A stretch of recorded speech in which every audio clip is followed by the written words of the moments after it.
দেশবাসী, আমি আম্মা তো বলতে সকলের আম্মা সম্পর্কে যেটা আমি মুফতি গিয়াসউদ্দিন তাহিরি সাহেবের আম্মা সম্বন্ধে যে কথাটা বলছি এটা পুরোটাই আমি ভুল করছি। এই জন্য আমি অনুতপ্ত হইয়া হুজুরের বাড়িতে আসলাম।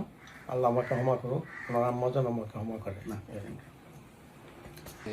এই ধরনের শব্দ চয়ন সকলের মার ক্ষেত্রে আমার মা হোক আপনার মা হোক, ঠিক আছে, মতের ভিন্নতা থাকবে, ঠিক আছে, এগুলি খুব ভবিষ্যতে আপনি সতর্ক থাকবেন, সচেতন থাকবেন। যে একটা মানুষ যখন কোনো ভুল করে ফেলে, সেই ভুলের ভিত্তিতে সে যদি অনুতপ্ত হয়, তাকে ক্ষমা করে দেওয়া উচিত।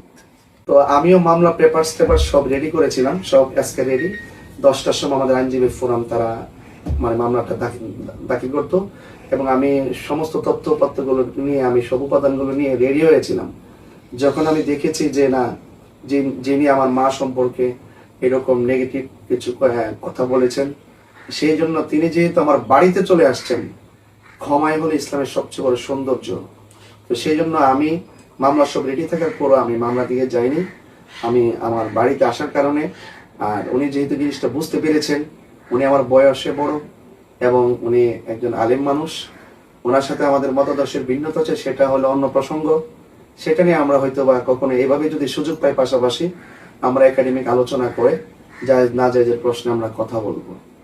তো সেই জন্য তিনি যদি আমার বাড়িতে চলে এসেছেন, আমি আমাদের পরিবারের পক্ষ থেকে, আমার ভাই আছে, আমার ভগ্নিপতি আছে, আমার ভাই আল্লামা মুফতি ফৈজি সাহেব আছেন, আমার ভগ্নিপতি মাওলানা ইসমাইল সিরাজি সাহেব আছেন এবং আমাদের মাওলানা জাকির হোসেন সাহেব আছেন, মাওলানা মাহবুব মাসাল আছেন। তিনিও খুব সুন্দর কথা বলেছেন।